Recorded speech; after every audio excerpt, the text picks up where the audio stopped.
자, 우리 말씀 듣기 전에 좀 앞뒤 쳐다보시면서 눈 인사라도 좀 하십시다. 손을 흔들어도 좋고요. 잘 오셨습니다. 반갑습니다. 잘 오셨습니다. 네. 우리 가정에서 온라인으로 예배 드리는 우리 믿음의 식구들 여러분 모두 축복하고요. 오늘도 큰 은혜가 있기를 바랍니다. 그 한국에서 어떤 그 병원에 어느 날 그 세구의 시체가 실려 들어왔습니다. 그런데 가만히 보니까 그 시체들 모두, 세구의 시체들 모두 웃는 얼굴을 하고 있는 거예요.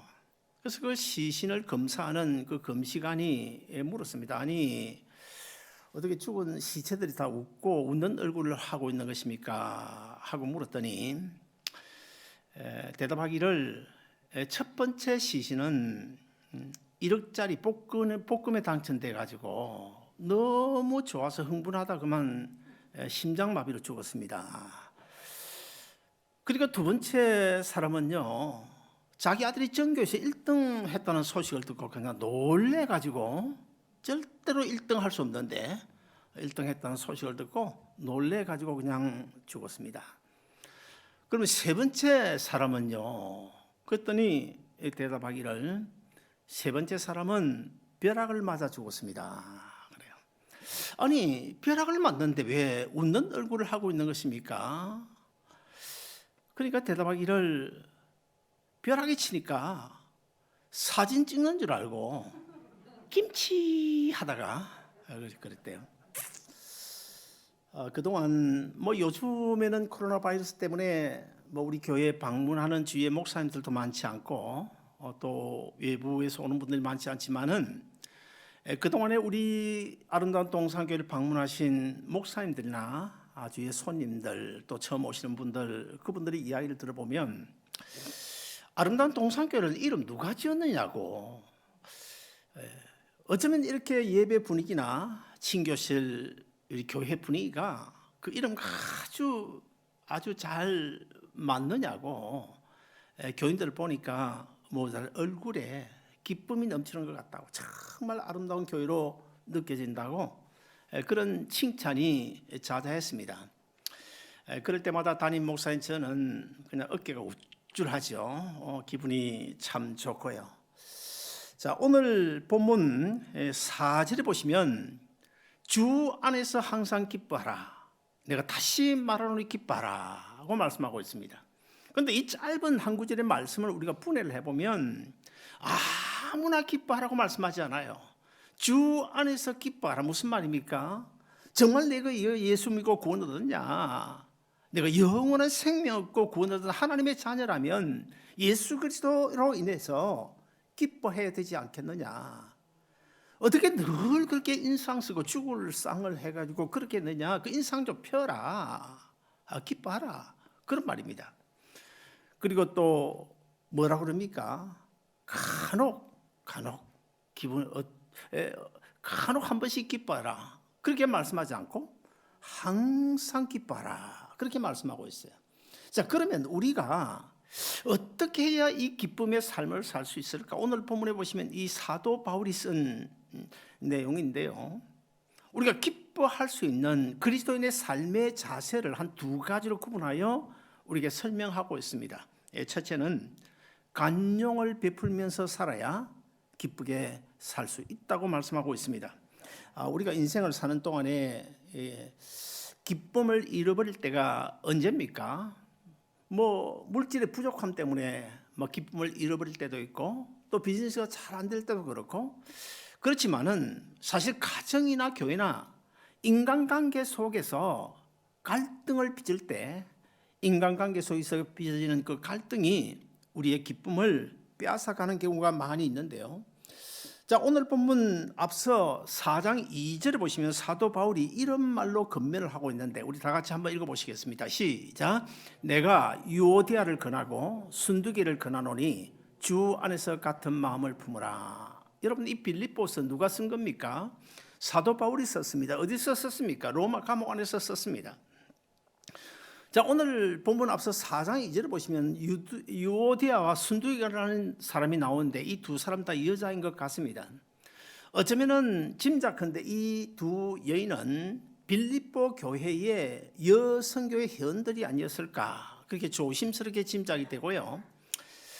아마도 한 사람은 여성교회 회장이었고 한 사람은 아마 총무쯤 되지 않았을까. 그래서 무슨 일인지는 모르지만은 아마 이 두 사람 사이에서 어떤 문제에 갈등이 있었던 것 같아요. 자, 이 빌립보 교회 안에 이 두 여인이 갈등이 있다는 이런 소식이 어디까지 들렸습니까? 로마 감옥에 있는 사도 바울이까지 들렸어요. 그러니까 사도 바울이 빌립보 교회에 편지를 쓰면서 지금 이 갈등 문제도 언급을 하고 있습니다. 자, 오늘 교회 안에서의 이 갈등 문제는 성도들 간에 참 많은 어려움을 겪게 만들죠. 우리 교회는 지금은 더 하죠. 지금은 또 잘 모이지 못하니까 전혀 갈등 문제, 성도들 간의 갈등 문제 이런 거 별로 없습니다. 전에도 옛날에 한두 건 있었는지 몰라도 거의 우리 교회는 그런 문제가 없었어요. 자, 그런데 이 성도들 간의 어떤 문제로 인해서 서로 갈등을 빚고 그 갈등으로 인해서 어떤 한 사람이 교회를 떠난다. 사실 우리 한 사람 한 사람은 주님의 몸에 붙은 지체들 아닙니까? 눈이고 코고 발이고 손이고 지체들인데 그 지체가 주님의 몸에서 떨어져 나간다 그런 결과가 되지 않겠습니까? 얼마나 안타까운 일입니까? 자, 그러면 왜 이런 갈등이 일어나게 되는 것입니까? 왜 한마음이 되지 못하는 것입니까? 정답은 바로 오늘 본문에서 우리에게 말씀하고 있는 것처럼 서로 간용하지 못하기 때문입니다. 오늘 본문 5절에 보시면 너희 간용을 모든 사람에게 알게 하라 주께서 가까우시니라. 자, 이 간용이란 말은요 무엇 위에 덮어준다 그런 뜻입니다. 자, 무슨 말일까요? 남의 어떤 죄나 허물을 발견할 때에 그 허물과 죄를 덮어주는 것을 가리켜서 관용이라 그렇게 말합니다. 그리고 특별히 헬라어 언어에 보면 이 간용이라는 말의 뜻은 덮어주기는 덮어주는데 그냥 아무것이나 덮어주는 것이 아니라 죄라고 하는 상대방의 어떤 죄, 그것이 죄라고 하는 그 전제하에서 분명히 죄인데 분명히 허물인데 분명히 잘못된 것임에도 불구하고 너희는 덮어주라. 왜 그렇게 말씀하시는 것입니까? 로마서 14장에 보시면 우리가 안고 있는 갈등 문제, 남을 미워하고 전주하고 원수 맺는 문제를 어떻게 해요? 너희가 갚으라고 그랬습니까? 아닙니다. 다 하나님께 맡겨라고 하지 않았어요? 그래서 사실 판단의 권리는 하나님께 있으니까 하나님께 모든 판단의 권리는 판단을 맡기고 너희는 그냥 덮어주라는 거예요. 덮어주라는 거예요. 그럼에도 불구하고 오늘날 교회 안에서 가정에서 사회에서 사실 인간관계 속에서 이 덮어주지 못하고 어떻게든 남의 허물, 남의 죄를 들추어내려고 안간힘을 쓰고 있는 그런 시대가 되지 않았습니까? 그런데 오늘 본문 5절에 보면 우리가 간용을 베풀어야 될 이유를 분명히 한마디로 설명을 하고 있는데 뭐라고요? 주께서 가까우시니라. 주님께서 오실 때가 가깝기 때문에 너희는 더더욱 간용을 베풀면서 살아야 된다. 무슨 말일까요? 사실 우리의 허물을 따지자면, 우리의 죄를 따지자면 얼마나 우리는 이미 이 땅에 생명을 유지하고 살 수가 없죠. 다 하나님의 심판을 받아야 마땅하지 않습니까? 그럼에도 불구하고 우리 주님께서 갈보리도 십자가에서 흘리신 그 십자가의 보혈로 우리의 허물도 덮어주시고 우리의 죄도 덮어주시고 우리 주님께서 베푸신 그 간용 때문에 오늘 또 우리가 힘을 얻고 생명을 얻고 하나님 앞에 예배 드리는 이 자리에 앉아 있는 것 아닙니까? 그런 주님께서 이제 오실 날짜가 멀지 않았다. 만약에 그런 주님께서 이 세상에 오셔서 너희들 한 사람 한 사람을 독대하고 우리가 그 어떤 것도 숨기지 못하고 하나님 앞에 자백하게 될 텐데 만약에 그 주님께서 나는 너에게 간용을 베푸는데 너희 허물과 죄를 덮어주는데 왜 너는 들추어내고 그걸 덮어주지 못하고 간용하지 못하느냐 따진다면 너희가 뭐라고 대답할래? 제발 그러지 말라는 것입니다. 그러므로 두 사람이 모였든지 세 사람이 모였든지 정말 우리는 주님의 몸에 붙은 지체들로서 한마음이 되고 서로 협력하여 서로 위해서 기도하고 서로 도와주고 서로 격려하면 가정이든 교회든 그게 웃음꽃이 피지 않을 수가 있습니까? 그게 충만한 기쁨이 있게 되는 줄로 믿습니다. 그 다음에 사도 바울이 오늘 본문을 통하여 우리가 기쁨 기쁘게 살 수 있는 비결, 염려를 극복할 수 있어야 우리가 기쁘게 살 수 있다고 말씀하고 있습니다. 미국의 그 유명한 그 정신 심리학자가 있는데요, 월터 캐브럴이라는 사람입니다. 이 월터 캐브럴 박사가 연구조사한 바에 의하면 우리가 많은 염려들을 하고 있는데, 많은 근심 걱정을 하고 있는데, 그 우리가 염려하고 근심 걱정하는 것 중에 진짜 걱정해야 될 문제, 진짜 근심하고 진짜 염려해야 될 문제는 8%밖에 안 된다는 거예요. 자, 이 말을 거꾸로 하면 우리가 염려하고 있는 모든 여러 문제들 가운데서 92%는 우리가 걱정하지 않아야 될 문제, 염려하지 않아야 될 문제를 쓸데없이 우리가 걱정하며 살아간다는 거예요. 사실 그렇지 않겠습니까?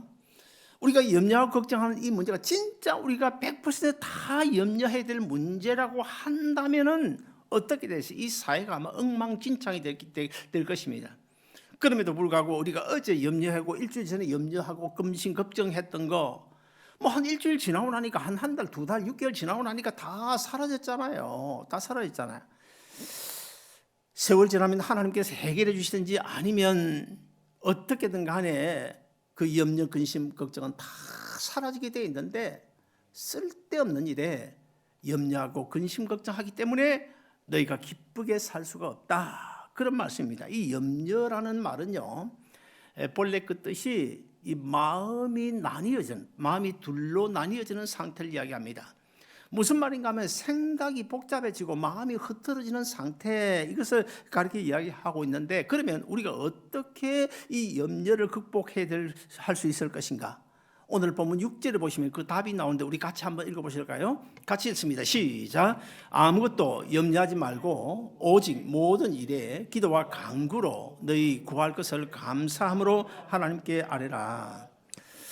예기치 않은 어떤 큰 문제가 생겼습니다. 자, 그런데 어떻게 걱정하지 않고 염려하지 않을 수 있나요? 우리는 구원 얻은 성도지만 육신을 입고 이 죄악 세상에 살아가는 동안에는 어쩔 수 없이 염려하고 걱정, 근심할 수밖에 없습니다. 그리고 또 어떤 문제로 비즈니스가 잘 안 된다든지, 가정에 어떤 문제가 있다든지, 이런 경우 뭐 목사가 찾아오든지 장로님이나 어떤 교인들이 찾아와서 뭐라고 그럽니까? 거의 대부분 집사님 이럴 때는 기도밖에 없습니다. 하세요. 우리 같이 기도합시다. 틀린 말 아닙니다. 성경도 기도하라 그래요. 오늘 본문에도 기도하라 그래요. 그런데 여러분, 기도가 됩니까? 여러분 되는지 몰라도 나는 기도가 안 됩니다. 그럴 때 지금 당장 지금 죽을 지경인데 어떻게 기도가 됩니까? 기도 안 돼야 정상입니다. 그럼에도 불구하고 오늘 성경은 우리에게 기도하라고 그래요. 그럼 우리가 어떻게 기도할 수 있는 것입니까? 아무것도 염려하지 말고 오직 모든 일에 기도와 간구로. 이 말의 뜻은 한 두 가지 의미가 있는데, 첫째 하나는 염려가 되는 문제가 있으면, 걱정되는 문제가 있으면 그 문제를 기도로 바꾸라는 거예요. 염려를 기도로 바꾸라. 그래서 우리는 이렇게 생각해야 됩니다. 어떤 어려운 문제가 있으면 어려운 문제가 생긴 게 아니라 기도해야 될 문제가 기도할 일이 생겼구나, 그렇게 생각하라는 거예요. 그 다음에 두 번째는 염려하는 그 문제 결과적으로는 시간 지나면 하나님께서 합력할 선을 이루게 해주실 텐데, 뭐 염려하냐? 하나님께 맡겨라. 하나님께 다 해결해 주신다. 그래서 마더 테레사가 이런 이야기를 했어요.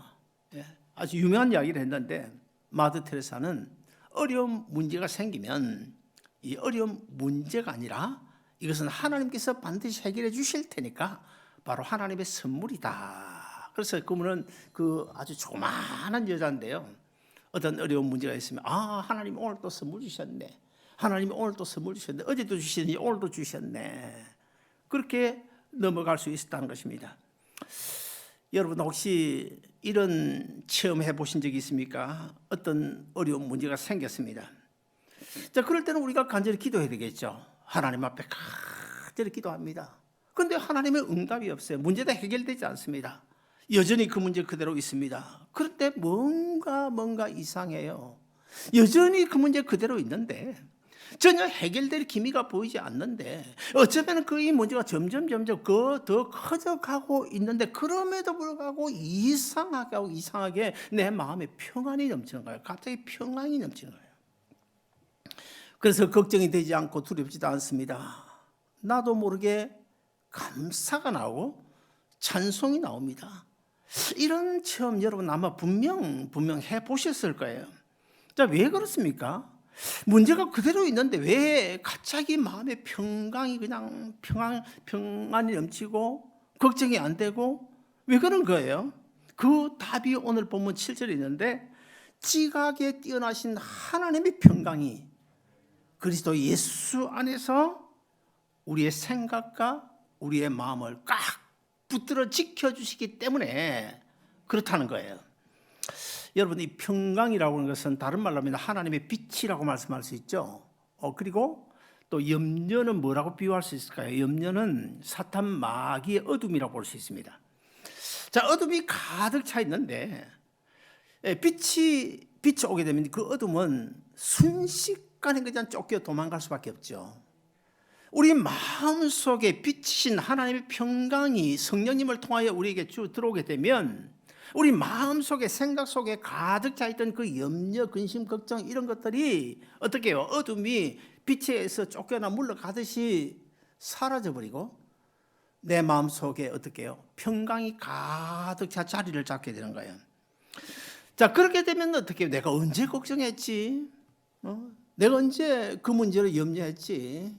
그래서 우리가 평강을 누리고 하나님을 찬양하게 되고 감사하게 되는 줄로 믿으시기를 바랍니다. 하나님은 우리가 처한 문제 다 알고 계시죠? 그 문제만 알고 계십니까?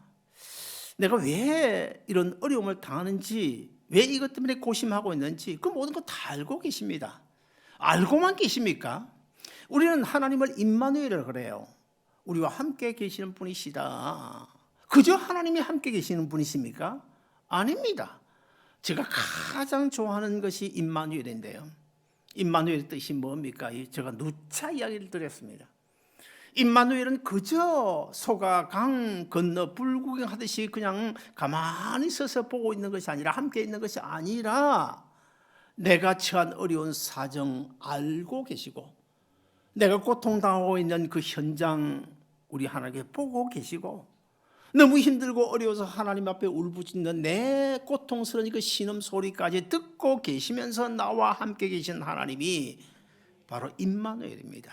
우리가 임마누엘 하나님을 잘 알고 진짜 임마누엘 하나님을 믿고 의지하고 살아가면 뭐 걱정할 게 뭐가 있나요? 걱정할 거 없죠. 자, 그러면 하나님께서 내가 안고 있는 문제도 알고 계시고 내가 어떤 걱정 근심을 하고 있는지 아니면 기도해야 되는데 기도는 안 하고 별의별 인간적인 방법 다 생각하면서 이리저리 막 그냥 머리를 굴리고 있는 그것도 보고 계시고 자, 그러면 어떻게 하나님께서 그렇게 하시는가? 그 답이 오늘 본문에 어떻게 해요? 지각에 뛰어나신 하나님의 평강이 지각에 뛰어나신 분이시기 때문에 그렇습니다. 우리는 자꾸 어떤 문제가 있을 때는 자꾸 인간적으로 생각하잖아요. 나 같은 줄 알고 하나님이 나 같은 줄 알고 생각하잖아요. 거기에서 우리가 벗어나야 됩니다. 자꾸 인간적으로 내가 할 수 있는 것도 하나님이 할 수 있다. 그렇게만 생각하거든요. 하나님은 우리 인간은 그 모든 능력의 한계라는 것이 있지만 하나님은 인간 능력의 한계를 초월하잖아요. 그래서 하나님을 가리켜서 뭐라고 그러십니까? 엘사다의 전능하신 분이시라고 그래요. 그 하나님은 예지하신 분이십니다. 미리 먼 훗날의 일까지도 알고 계신다. 그리고 오늘 본문에서도 지각에 뛰어나신 분이라고 말씀하고 있어요. 그렇기 때문에 내가 알지 못하는 당사자인 내가 알지 못하는까지도 다 알고 계신다. 그렇습니다. 하나님이 아직 하나님의 때가 되지 않아 그 문제를 해결해 주실 수는 없지만 우리는 지금 당장 그 문제를 해결해 주시면 좋겠는데 기도 응답이 없어요. 예스라는 응답이 없어요. 문제가 아직도 여전히 그대로 있습니다. 왜 그렇습니까? 이런 예를 한번 들어볼 수가 있겠습니다. 저 시골에 어떤 농부가 아니 지금 비가 오지 않아 지금 파종을 못해요. 파종을. 오늘 내일까지 비가 안 오면 큰일입니다. 정말 이제는 금년 농사 끝났다. 그렇게 생각하고 이분이 아마 믿음이 참 좋았던 집사님이신데 그 밤에 일 마치고 저녁에 밥을 먹고 밤에 하나님께 기도해야 되겠다. 그래서 예배당에 가가지고 하나님 앞에 간절히 기도합니다. 하나님, 이 큰일 났습니다. 오늘 내일까지 안 오면요, 이 묘종 파종도 못하고 금년 농사 이제 뭐 다 이제 망쳐 지을 수도 없는데 어떻게 합니까? 오늘 밤에 꼭 비 좀 오게 해주세요. 지금 보니까 구름이 약간 끼긴 한데 저 구름을 통해서 비가 그냥 쏟아지게 해줘. 오늘 밤에요. 그렇게 될 줄로 믿습니다. 하고는 아멘 하고 집으로 왔어요. 근데 그 동네에 어떤 처자 하나가 내일 결혼식을 하는 거야. 내일 결혼식을 해야 되는데 아니 날씨가 보니까 구름이 끼거든. 내일 비 오면 어떻게 하나. 그래서 또 저녁에 밥 먹고 그 농부가 다녀간 1시간 뒤에 예배당에 갔어요.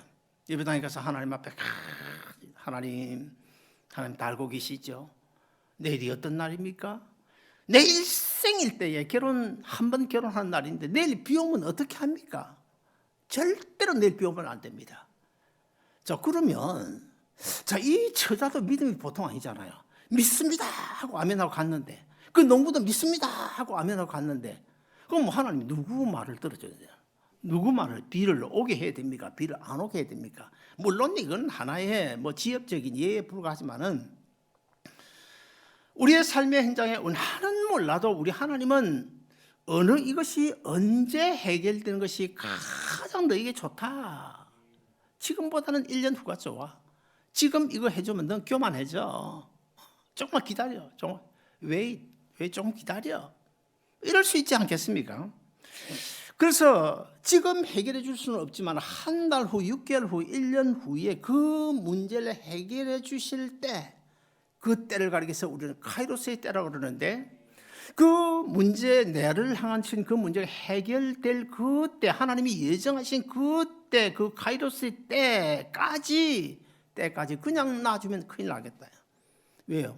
지금 뭐 처한 상황이 이 말이 아닌데 이거 예수로 응답도 안 해주고 가만히 그냥 모른 척하고 그냥 놔두면 믿음에서 그냥 실망하거나 낙심하거나 좌절할 수도 있고 교회를 안 나올 수도 있고 뭐 별의별 사탄 마귀의 손에 넘어갈 수도 있고 그냥 놔주면 안 되잖아요. 그래서 하나님이 어떻게 합니까? 문제 해결은 1년 후에 이때 해줘야 되는데 해줄 수밖에 없는데 그럼 그 1년 동안 놔놓으면 망가지게 돼 생겨서. 그래서 하나님이 오늘 본문에서 뭐라고 약속합니까? 뭐라고요?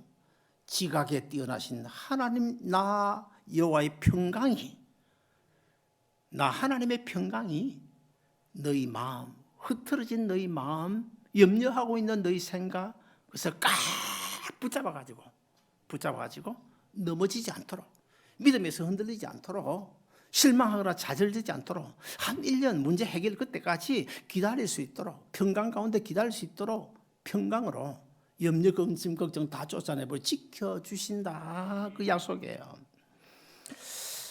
그렇지 않습니까? 우리가 지금 어려운 배에 처해져 있는데 우리가 만약에 낙심하거나 좌절하거나 믿음에서 떠나게 되면 누가 손해입니까? 첫째는 내가 손해지만 나보다 더 누가 손해입니까? 하나님이 손해잖아요. 하나님 손해. 그러니 우리가 진짜 하나님의 자녀라고 한다면 우리를 지켜줘야 되잖아요. 1년 동안 지켜줘야 돼. 6개월 동안 지켜줘야 돼. 그래서 하나님이 지각에 뛰어난 하나님의 평강으로 성령님을 보내서 우리의 마음속에 있는 더러운 것들 다 염려 쫓아내버리고 평강으로 그냥 충만하게 기쁨으로 지켜주신다. 이것이 바로 기도 응답이고 이것이 바로 하나님의 은혜의 축복인 줄로 믿으시기를 바랍니다. 사도행전 2장에 보시면 그 야고보 사도가 헤롯의 칼에 이제 순교를 당하는 장면이 나오죠. 자, 그때 이제 야고보 사도는 이미 칼에 순교하고 죽었어요. 그런데 설상가상으로 베드로 사도마저 감옥에 갇히게 됩니다. 자, 감옥에 갇혀 있는데 그 순간이 얼마나 긴박한 상황인지를 사도행전 12장 6절에 보시면 이렇게 기록하고 있어요. 헤롯이 베드로를 잡아내려고 하는 그 전날 밤에, 그래요. 자, 무슨 말입니까? 야고보가 지금 헤롯의 칼에 죽었습니다. 이제 내일 아침에 되면 이 베드로도 감옥에서 끄집어내가지고 칼로 쳐 죽임을 당해야 되는 그 전날 밤에. 자, 이런 상황에서 사실은 이 베드로가 어떤 자세를 하고 있습니까? 거기다 또 두 군사가 지킵니다. 옥문 밖에도 군사들이 지킵니다. 그리고 포승줄에 묶여 있는데 그 포승줄도 한 줄 가지고 이렇게 묶어놓고 그걸로 끝나는 것이 아니라 또 한 줄 더 가지고 이중으로 지금 묶여 있는 상태. 그것도 그 감옥이 어딥니까? 오늘 본문의 배경을 우리가 잘 살펴보면 지하 감옥이래요. 지하 감옥이랍니다. 그 컴컴한 지하 감옥에서, 그런 상황에서 내일 아침에 죽어야 되는데 그런 상황에서 베드로가 쿨쿨 잠을 자고 있다. 편안히 잠을 자고 있다. 뭐 코를 고른지 안 고른지 그건 모르겠습니다만 아무튼 편히 잠을 자고 있다. 여보, 그 가능한 일입니까? 우리 같으면 어떨까요? 우리 같으면 그냥 발악을 하고 야단을 칠지 아니면 그냥 초죽음이 돼가지고 그냥 뭐 아예 그냥 가버리든지 무슨 수가 날 거예요. 그런데도 불구하고 이 베드로 사도는 편안히 그런 상황에서 지금 잠을 자고 있다. 어떻게 그렇게 될 수 있는 것입니까? 바로 오늘 본문 6절 7절에서 약속한 평강의 은혜가, 지각에 뛰어나신 하나님의 평강의 은혜를 지금 베드로가 체험을 하고 있는, 그 감옥에서 체험하고 있는. 우리 같이 한번 읽어보시겠습니다. 같이 읽습니다. 시작. 아무것도 염려하지 말고 다만 모든 일에 기도와 간구로 너희 구할 것을 감사함으로 하나님께 아뢰라. 그리하면 모든 지각에 뛰어난 하나님의 평강이 그리스도 예수 안에서 너희 마음과 생각을 지키시리라. 자, 저 무슨 말일까요? 무슨 말일까요? 사랑하는 아무개 집사야, 내가 안고 있는 문제, 어떤 문제인지 내가 다 안다. 그러나 그 문제 걱정하지 말아라. 걱정하지 말아라. 사랑하는 유영란 권사야, 이번 주 목요일 이제 시술 받는 건 내가 다 안다. 걱정이 많겠지만 내 그 염려하고 있는 그 문제, 염려를 나에게 다 맡겨라. 나에게 다 맡겨라. 그리하면 모든 지각에 뛰어난 하나님의 평강이 그리스도 예수 안에서 너를 지켜주마.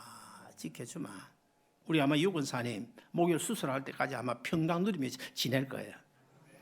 우리가 육신을 입고 사는 이 세상에 사는 동안에는 어쩔 수 없이 어려운 문제를 만날 수밖에 없습니다. 짜증낼 일이 많고 낙심할 일도 많고 한숨이 나오는 일도 많습니다. 때로는 통곡할 일도 많이 있겠죠. 그러나 우리는 세상 사람들과 달리 영원한 생명 소유하고 있잖아. 영원한 생명. 지금 잠시 어려운 조그마한 문제 생겨도 이것까지 안 죽잖아요. 설사 우리 육신이 죽는다고 하더라도 영원한 생명을 가지고 있잖아요. 세상 사람들이 돈을 주고 살 수 없는 영원한 생명, 거기다가 천국이라고 하는 하늘나라의 소망도 우리가 가지고 있잖아요. 세상 사람들은 기도의 대상이 없습니다. 그러나 우리는 힘들고 어려울 때 눈물 흘리며 부르짖을 수 있는 기도의 대상인 하나님이 계시고, 세상 사람들은 어려운 문제가 있을 때 뭐 부모를 의지한다든지 형제 자매를 의지하든지 그거 잠시뿐이잖아요. 제가 경험해봤거든요. 제가 경험해봤어요. 부모 형제도 의지할 수 있는 기댈 언덕이 될 수 있는 것은 잠시뿐이에요. 잠시 한 번, 두 번, 몇 달뿐이에요. 그러나 우리는 어떻습니까? 영원히 언제라도 기댈 수 있는 언덕이 되어주신 하나님, 그분 하나님을 우리 아버지로 모시고 살고 있지 않습니까? 그리고 우리가 조금만 참고 십자가 붙들고 믿음으로 잘 견디면 하나님께서 모든 지각에 뛰어나신 평강으로 우리를 지켜주실 뿐만 아니라 결국에는 내가 안고 있는 그 문제, 로마서 8장 32절이 약속하고 있는 대로 28절인가요? 약속한 대로 어떻게 해요? 하나님께서 합력하여 선을 이루게 해주실 것이기 때문에 우리의 모든 염려 주님 앞에 맡게 된다는 거예요. 사랑하는 여러분, 이제 우리 모두 남의 허물을 덮어주고 서로를 이해하는 그 간용을 베풀면서 살아야 될 것입니다. 그리고 모든 염려, 근심, 걱정 주님께 다 맡기고 기도함으로 우리 주님께서 우리에게 주시는 평강, 모든 지각에 뛰어난 하나님의 평강, 그 평강 얻어서 기쁨으로 날마다 살아가는 여러분 모두 되시기를 주의 이름으로 축원드립니다. 기도하겠습니다. 자비로우신 하나님 아버지, 은혜를 감사합니다. 오늘도 저희들에게